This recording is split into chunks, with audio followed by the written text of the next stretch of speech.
10वीं कक्षा के सभी छात्रों को शुभ आशीष। हम व्याकरण के इस महत्वपूर्ण पाठ 4 रस के बारे में पढ़ रहे हैं। हमने अभी 6 रस देख लिए हैं, तो श्रृंगार से लेकर करुण रस तक। तो हमने सबसे पहले श्रृंगार रस के उदाहरण देखे थे कि श्रृंगार रस रति होता है और नायक नायिका के मध्य प्रेम होता है। बार बार दोहराने का अभिप्राय मेरा यही है कि आपको ध्यान रहे कि क्या बातें क्या हुई हैं। तो 2 भेद आए थे, संयोग और वियोग। संयोग है नायक नायिका के मिलन का वर्णन जिस काव्यांश में होता है, और वियोग होता है नायक नायिका के दूर रहने का वर्णन जिस काव्यांश में होता है। तो काव्य में होता है, वहां पर वियोग श्रृंगार रस होता है।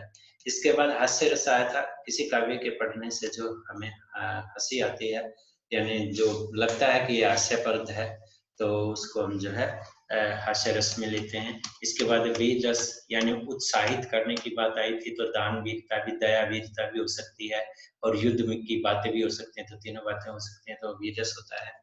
इसके बाद रौद्र रस के बारे में पढ़ा था। क्रोध की का वर्णन जिस काव्यांश में कर रखा होता है, तो वहां पर क्रोध जो है स्थायी भाव होता है, वहां पर रौद्र रस होता है।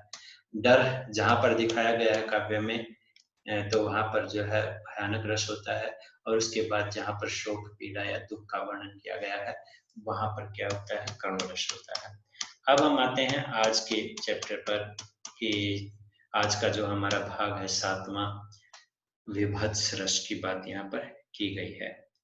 तो यहाँ पर रस का नाम जो है वो मैंने नहीं लिखा है, विभत्स रस। तो विभत्स रस होता है, विभत्स का अर्थ होता है घृणा, जिसका अर्थ मैं यहाँ ब्रैकेट में लिख देता हूँ।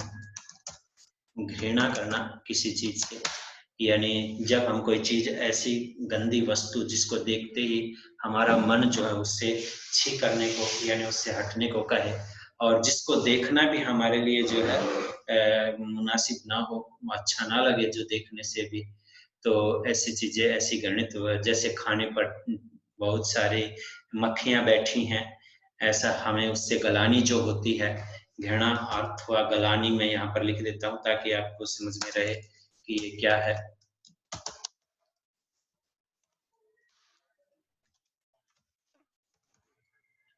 क्या होगा, अथवा गलानी, गलानी जिससे होती है, तो वहां पर विभत्स रस होता है। जैसे फटी पड़ी लाशें, कौवों के द्वारा नोचती हुई लाशें, अंतड़ियां खींचती हुई, तो इस प्रकार का वर्णन जो है काव्य में मिलता है, जिससे घृणा होती है, गलानी होती है, तो वहां पर क्या होता है, विभत्स रस होता है।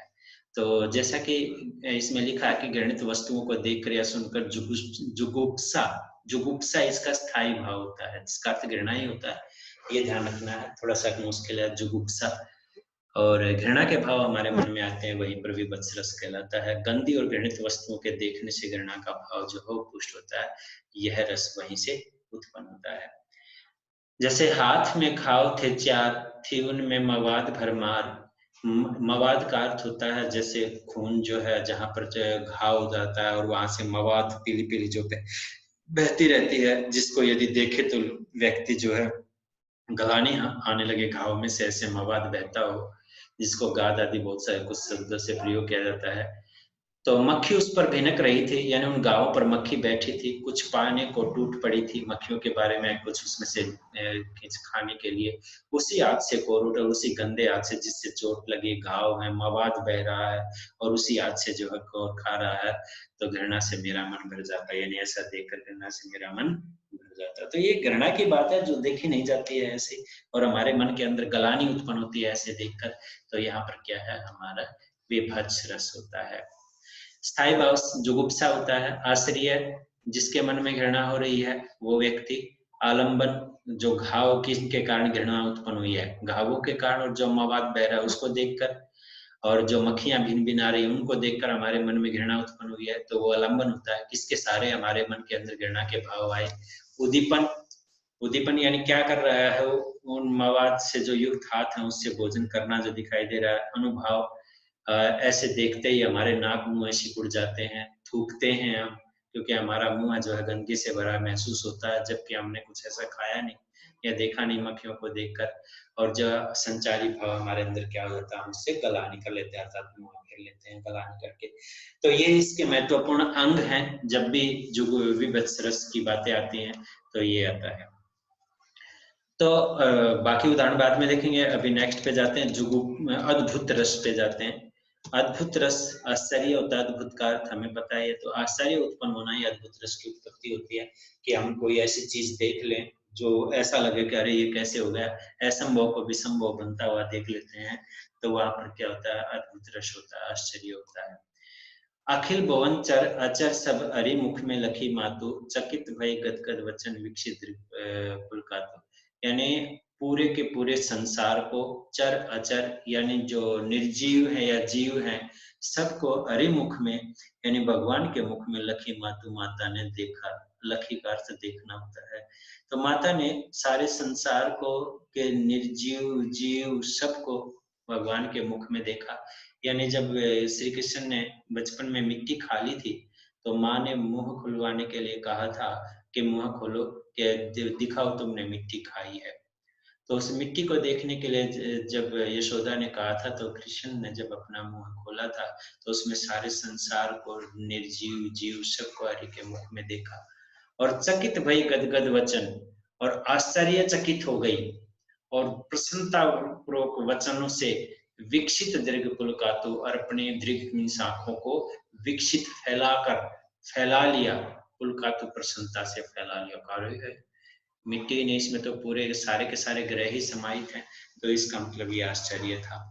तो स्थायी भाव विस्मय होता है, आश्चर्य या विस्मय। आश्चर्य क्या है, माता यशोदा है जिसके सहारे ये देखा जा रहा है। आलंबन यानी किसके सहारे, बालक श्री कृष्ण का मुख है, वही आलंबन है, यानी वही आश्चर्य है जिसके सहारे आश्चर्य उत्पन्न हुआ। उद्दीपन क्या है, मुख के भीतर जो दृश्य देखा वो उद्दीपन है, यानी स्पष्टता क्या हुई। संचारी भाव, जैसे हमारे संचरण क्या हुआ शरीर में, तो उसको देखते ही आंखें फैल जाती हैं, और गदगद यानी मन अत्यधिक प्रसन्न हो जाता है। तो ये सब जो है इसके अंतर्गत आया है। अब आता है नौवां रस, शांत रस।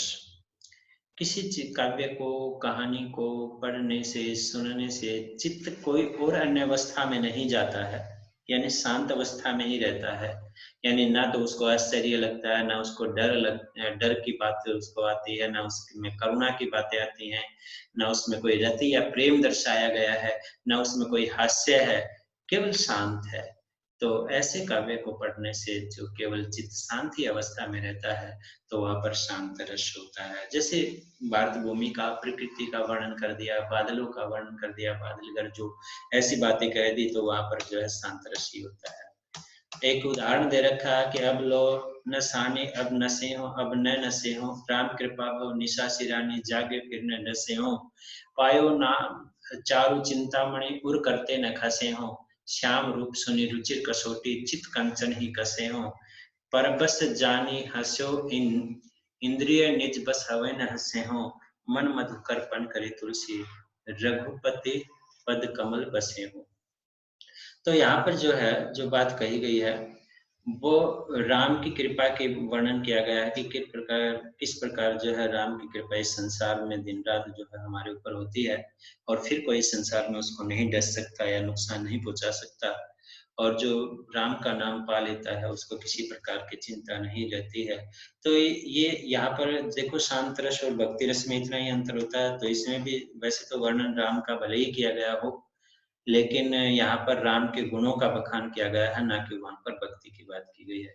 तो इसलिए यहाँ पर जो है क्या है, शांत रस की बात, अर्थात मन को इसको पढ़कर एक केवल शांत अवस्था में रहता है, कोई विशेष अवस्था नहीं जाती है। तो बस हम पढ़ रहे हैं, कोई जो है इसमें किसी प्रकार के भयानकता आदि का वर्णन नहीं है। यहाँ पर भगवान राम के और मधुकर के पर्ण करी, तुलसी रघुपति पद कमल बसे हो। तो यहाँ पर तुलसीदास जी कह रहे हैं कि रघुपति के कमल रूपी पैरों में ही मैं बसता रहूं। तो ये सब है। वैसे इसकी हिंदी बस शॉर्टली आपको समझनी है, लिखनी कहीं नहीं होती है। तो इसमें यही देखना है कि वास्तविक में ये पढ़कर जो हमें कौन से रस की जो है जानकारी यहाँ पर मिल रही है। तो वहां पर शांत रस की बात यहाँ पर की गई है। शांत रस का स्थायी भाव निर्वेद है, अर्थात किसी प्रकार का हाव भाव जो है वो व्यक्त नहीं होना, बस शांत। निर्वेद का अर्थ ही शांत होता है। तो अनुभाव क्या हुआ? राम के चरणों में मन लग जाना, उद्दीपन संसार के सारी इंद्रियों का उपहास, मजाक होता है वैसे। और संचारी भाव होता है दृढ़ प्रतीक मति होना, यानी कि बस अब तो राम ही या मधुकर के ही कमल रूपी चरणों में ही जो है मैं बसा रहूं। तो ये वर्णन जो है दृढ़ प्रतीक मति को उद्घाटित करता है। अब आता है वात्सल्य रस। वात्सल्य होता है वत्सल, वत्सल होता है छोटे बच्चों के प्रति स्नेह या प्रेम, यानी छोटे बच्चों के प्रति स्नेह के चित्रण में वात्सल्य रस की उत्पत्ति होती है। यानी जब छोटे बच्चों को दिखाया जाता है किसी काव्य में, उनका खेलना, नटखटता, रूपी चलना, एक पिता के द्वारा पुत्र के गुणों का वर्णन करना, तो ये सब किसके अंतर्गत आते हैं? वात्सल्य रस के अंतर्गत आते हैं। उदाहरण देख लो, मैया मोरी मैं नहीं माखन खायो, भोर भयो गयन के पीछे मधुबन मोही पठायो, चार पहर बंसी मन भटक्यो, सांझ परे घर आयो, ग्वाल बाल सब पैर पड़े हैं, बरबस मुख लपटायो, मैं बालक बहियन को छोटो, छीको के ही विधि पायो, सूरदास तब बिहसी यशोमती, मैं उरकंठ लगायो। यानी मैया मोरी मैं नहीं माखन खायो। ये भजन आपने बहुत बार सुना भी होगा कि माँ मैंने तो माखन खाया ही नहीं, यानी एक बच्चा अपने माँ को कह रहा है। तो बच्चे का स्वरूप यानी श्री कृष्ण का जो बचपन का जो स्वरूप है उसका वर्णन किया गया है, और माँ के द्वारा जो बच्चे के प्रति जो प्रेम यहाँ पर दर्शाया गया है, और एक बच्चा अपनी माँ को कह रहा है, तो यहाँ पर क्या है? वत्सल, यानी यहाँ पर वात्सल्य रस है। तो भोर भयो गायन के पीछे, यानी सुबह होते ही मैं गायों के पीछे मधुबन में मोही पठाए, मुझे मधुबन में भेज दिया गया। और चार पहर बंसी बन भटको, यानी चार पहर यानी चारों पहर बंसी बजाते बजाते और उनके पीछे जो भटकता हुआ मैं जो है भटकता रहा, सांझ परे घर आए, और सांझ पड़ते ही मैं यानी सांझ के समय में, शाम के समय में घर आया। ग्वाल बाल, ये जो ग्वाल बाल हैं, ये जो ग्वालों के बच्चे हैं, सब मेरे बैरी हो गए हैं।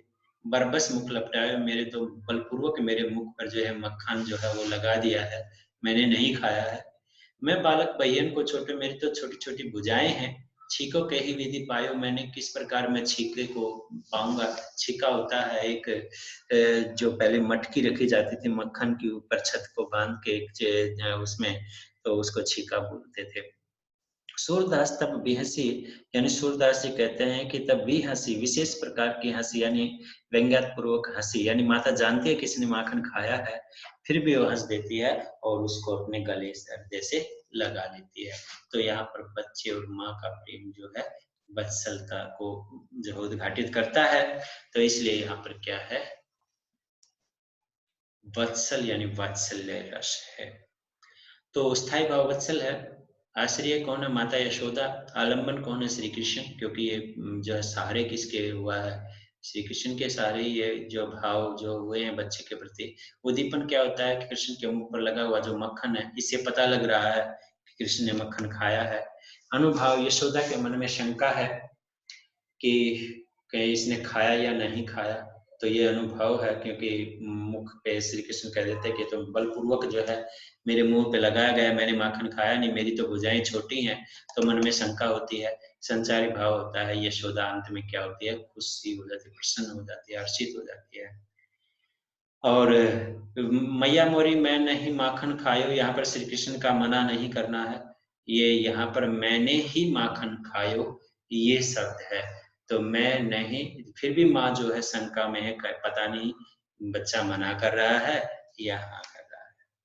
तो वहां पर श्री कृष्ण या तुलसीदास की बात कह सकते हैं कि तुलसीदास का चमत्कार है कि एक वाक्य में श्री कृष्ण यदि उसको समझे तो हाँ कर रहे हैं कि हाँ मैंने खाया है, और उसी वाक्य को दूसरे तरीके से समझ रहे तो मना कर रहे हैं कि मैं नहीं खाया।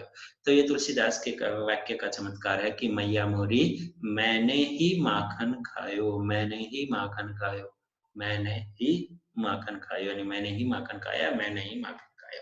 तो दो तरीके से जो है कहने में ये आता है कि मुझे मैंने माखन नहीं खाया, लेकिन जब लिखा हुआ देखते हैं तो मैंने ही माखन खाया है, ये होता है।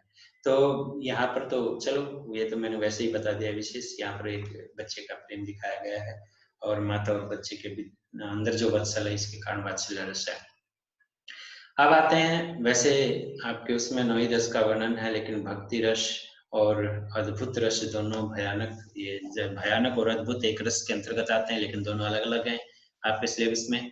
और इसके बाद शांत और भक्ति रस दोनों एक में ही आते हैं, लेकिन हमने यहाँ दोनों अलग-अलग समझाए हैं। क्योंकि एक में भगवान के गुणों का वर्णन, एक में भगवान के प्रति प्रेम दर्शाया जाता है, तो दोनों अलग-अलग जो है यहाँ पर ज्ञात होते हैं। तो जहाँ काव्य में इष्ट देव यानी भगवान के प्रति रति या प्रेम दर्शाया जाता है, वहां पर क्या होता है, भक्ति रस होता है। इसमें भगवान के प्रति पुण्य भाव होते हैं, यानी पवित्र भाव होते हैं। कीर्तन करना भगवान का वंदना करना, भगवान के गुणों के बखान करना, प्रशंसा करना, ये सारे भाव जो है भक्ति रस के अंतर्गत आते हैं। प्रभु जी तुम चंदन हम पानी, प्रभु जी तुम चंदन हम पानी, जाके गंध अंग अंग समानी, जिसकी गंध जो है मेरे प्रत्येक अंग अंग में समा गई। तो भक्ति पर भगवान के प्रति यहाँ पर दर्शाई गई है। बाकी रामचरण सुखदाई आदि बहुत सारे जो है भजन जो है बहुत सारे हैं, वो सारे किसके अंतर्गत आते हैं, भक्ति रस के अंतर्गत आते हैं। तो स्थायी भाव रति है, इसमें बाकी नहीं आएगा कि शांत रस और भक्ति रस में कम ही भाव होते हैं, उद्दीपन होता है, प्रभु की भक्ति होता है, संचारी भाव होता है, मन ईश्वर में लग जाता है, तो ये संचारी भाव होता है। तो ये है हमारे रस यानी भक्ति रस तक।